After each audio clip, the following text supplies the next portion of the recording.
Hello guys, we are from section 13, group 6. Now I want to introduce myself and my teammate. My name is Wong Wei Bin. My name is Ku Zhongye. My name is Pang Ziyu. My name is Xue Yonglin. My name is Faris. Now we are going to present the research objective about the technology dependency.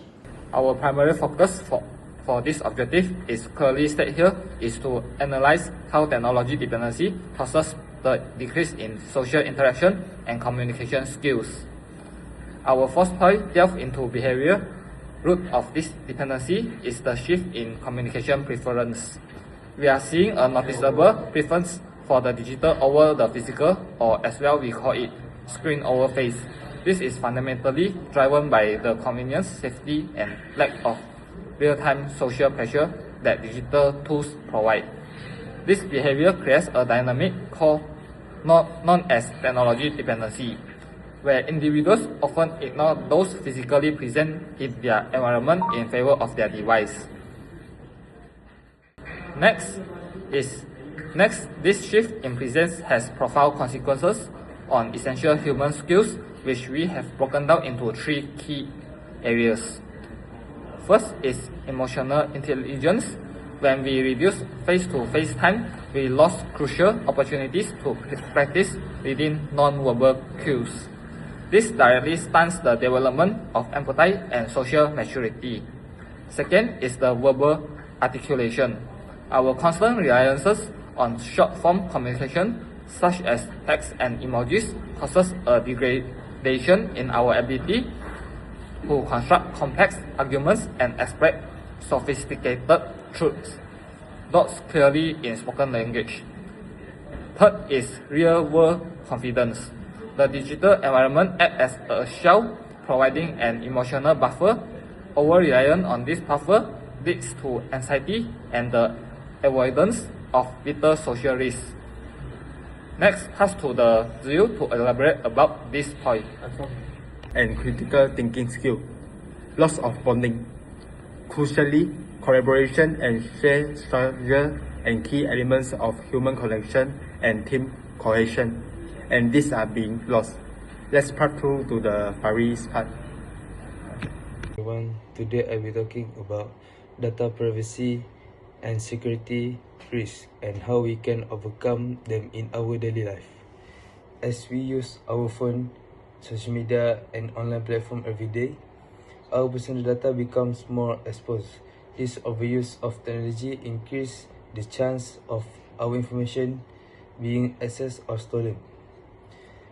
One major risk is data breaches, when personal details like password, contact, or financial information can be leaked from websites or apps. Next, we have identity theft, which is when hackers use stolen data to pretend to be someone or access private accounts. Another common trick is phishing attacks, where fake links or messages trick users into giving their information. Lastly, malware and ransomware are harmful software that can steal data or lock a device until payment is made. But the good news is we can protect ourselves with a few simple steps. First, always use strong and unique password instead of easy or repeated one. Second, enable two-factor authentication to add an extra layer of security to your account. We should also avoid clicking unknown or suspicious links, especially from strangers. And finally, make sure to update your device and apps regularly, because update fix security weakness that hackers can use. By understanding this risk and practicing a safer digital habits, we can keep our personal information secure and stay safer online. Thank you for listening. I will continue with a part which is to explore the impact of all technology on cognitive development. First, it will reduce attention span. Overuse of social media, short form video, and constant notification will let the brain get used to quick stimulation. It will make people difficult to focus on long tasks like studying, easier to distract by another thing, and hard to give attention during conversation or class.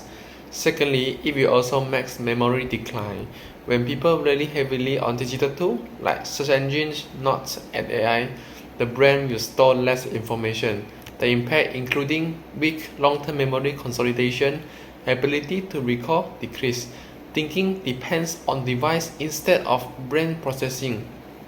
Other than that, it will also decrease social and critical thinking skill, especially for children. Too much screen time will replace their real-life communication with others. In the same time, the apps and games often give the answer instead of teaching the method. This will cause weak communication skill and slow vocabulary growth, low creativity, and dependence on digital tools to get information. Let's pass with Zhongye. So now I will present on my research objective, which is to identify the solutions to overcome issues of technology dependency. So I will focus on three particular areas, which is offline habits, self-discipline, and social interaction. First, building offline habits helps reduce digital distraction. Using paper notes, especially for mathematics, improves concentration without relying on screens. Reading a physical book just for 10 minutes a day or using a physical clock instead of your phone also can train your mind to depend less on technology.